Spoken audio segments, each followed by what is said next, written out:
welcome to my YouTube channel. I'm excited to share insights from my thesis titled The Installation and Configuration of pfSense and Filtering for the Protection of the Network. In this thesis, I explore how to install and configure pfSense, which is a really powerful type of firewall. A firewall is like a digital barrier that helps to protect your computer network from bad stuff on the internet, like hackers and viruses. And also is a special kind of firewall that's open source, which means it's free to use and can be customized to fit different needs. So whether you are interested in cybersecurity or you just want to make sure that your network is safer, this video will give you some helpful tips on how to get started. So, let's begin with introduction. Network security is a fundamental aspect of cybersecurity management for any businesses, regardless of its size. It helps to minimize risks and to protect digital assets viewed from the company's perspective against internal and external threats. Also, the network security for a company encompasses a set of measures, protocol, and practices aimed at to protect infrastructure, data, communication, and computer system. Computer security is super important for businesses. They have to deal with a lot of bad stuff online that can hurt their important data and their reputation, like ransomware, data breaches, outages, phishing, are always trying to mess up business network. Plus, with more people working from home and a lot of gadgets connected to the internet, there are more ways for hackers to get in and cause trouble. The issues related to network security can be network security vulnerabilities, effective network traffic management, now complies with security regulations, and issue network security vulnerabilities. All these phenomena lead to network degradation, making the implementation of the firewall necessary. So, what is the computer security?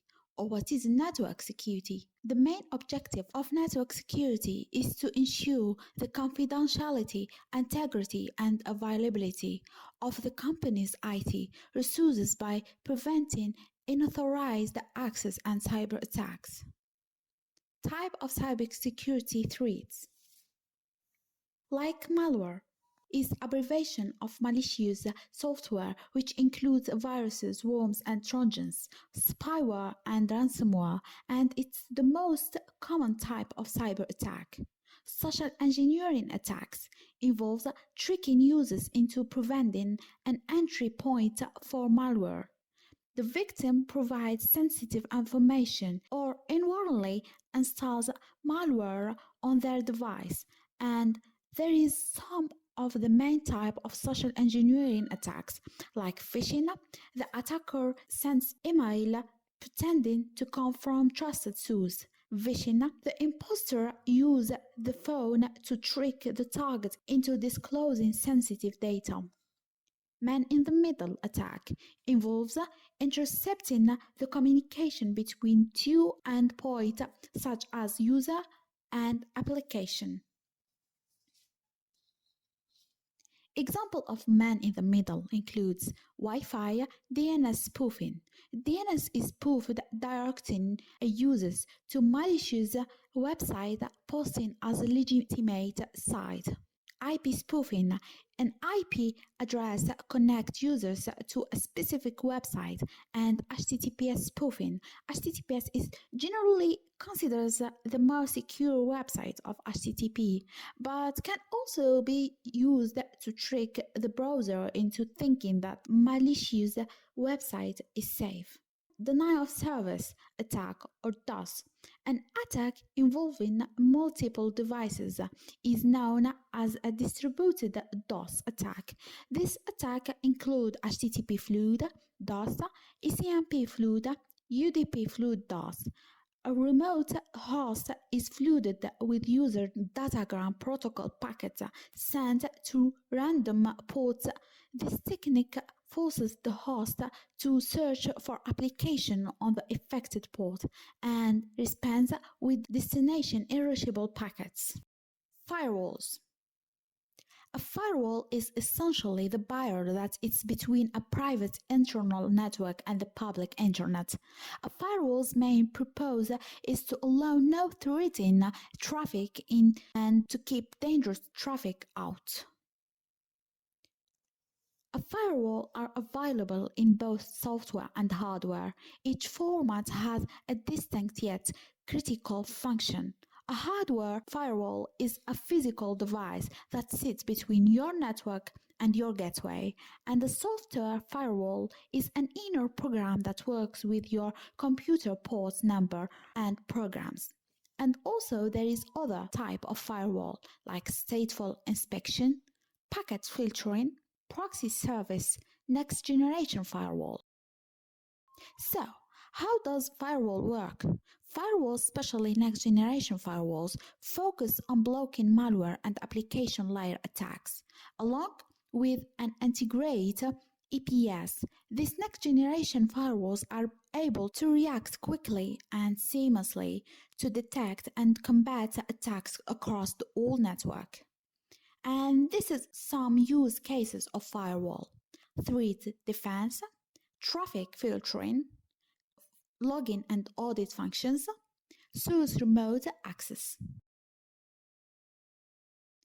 Now, pfSense. A pfSense software is a FreeBSD-based operating system designed to install and configure a firewall that can be easily configured via the web interface and installed on any PC. A pfSense firewall is a free open-source customized distribution on FreeBSD, tailored for use as a firewall and router. Now, let's move to installation and configuration the pfSense. As we already discussed, pfSense is open source firewall, so it's completely free to download and use. But if you want to learn it, I recommend you to install it in VMware Workstation. First of all, you have to download the pfSense firewall image from the official pfSense website. After downloading the pfSense ISO, you must download and install VMware Workstation too. If you already have it, just skip this step. Once you have installed it, it will looks like this. Now we will deploy the pfSense in VMware. Once you click on New Virtual Machine Wizard will open. We select the pfSense image which you was downloaded. We select the installed disk image file and select the pfSense ISO. Then next, you can give a friendly name to your machine and also you change the default directory. Next, now if you have a higher configuration system, I will recommend you to configure at least 4 GB.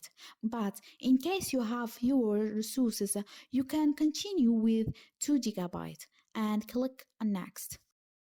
Now, it's time to configure your virtual network adapters.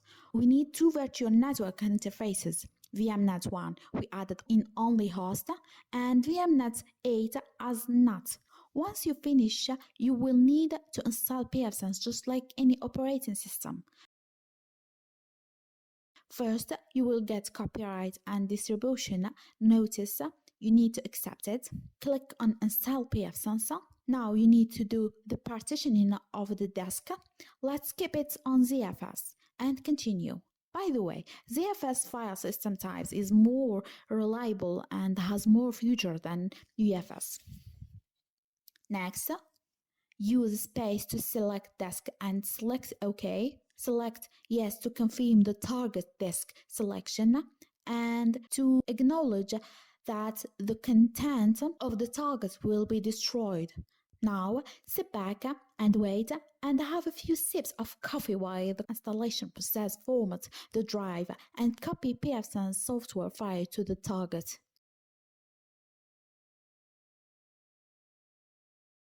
Select Reboot to restart the firewall. Now, configuration and installation is done successfully.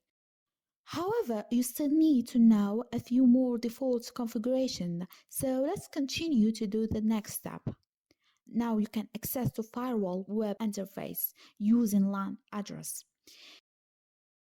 The first time user logs into the pfSense software, the firewall presents the setup wizard automatically. Click to Next to proceed.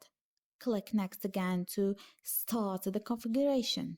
The next screen configure the name of this firewall. I will choose Cyber Defenders or Cyber, it doesn't matter.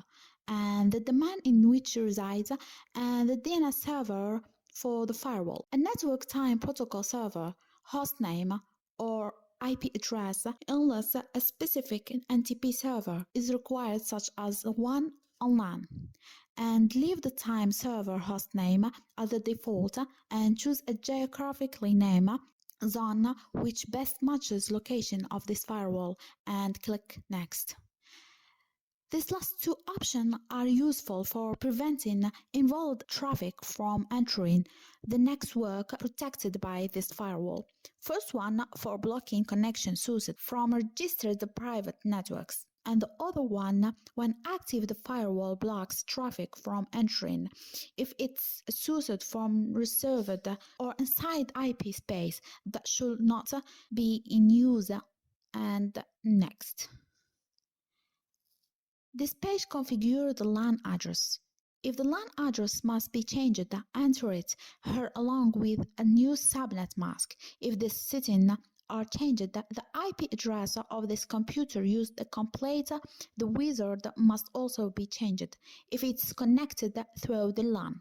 Next, change the administrative password. The best practice is to use a strong and secure password and do not leave the password set to the default as pfSense. That completes the setup wizard configuration. Click Reload and the GUI will apply the setting.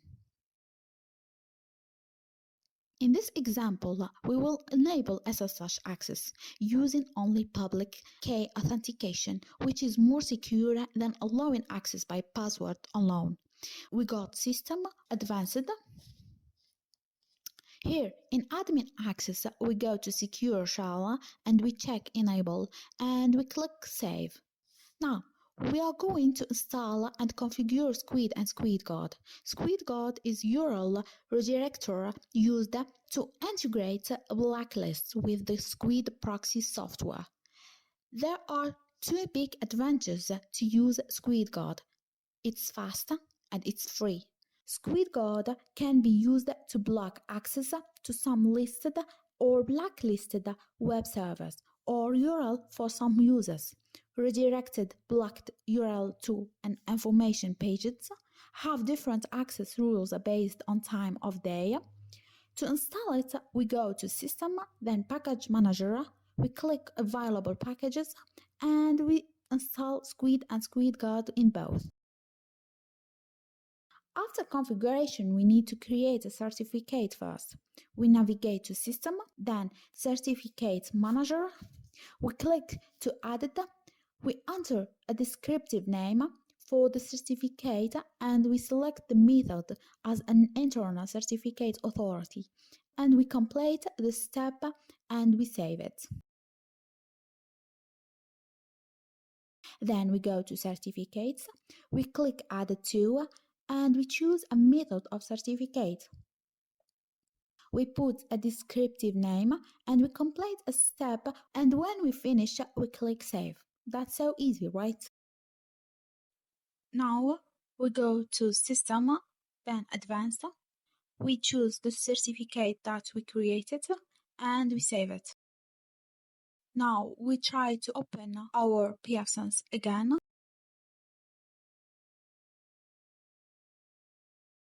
And as we see, our HTTPS is secure now. After this, we can start the configuration, the Squid and SquidGuard.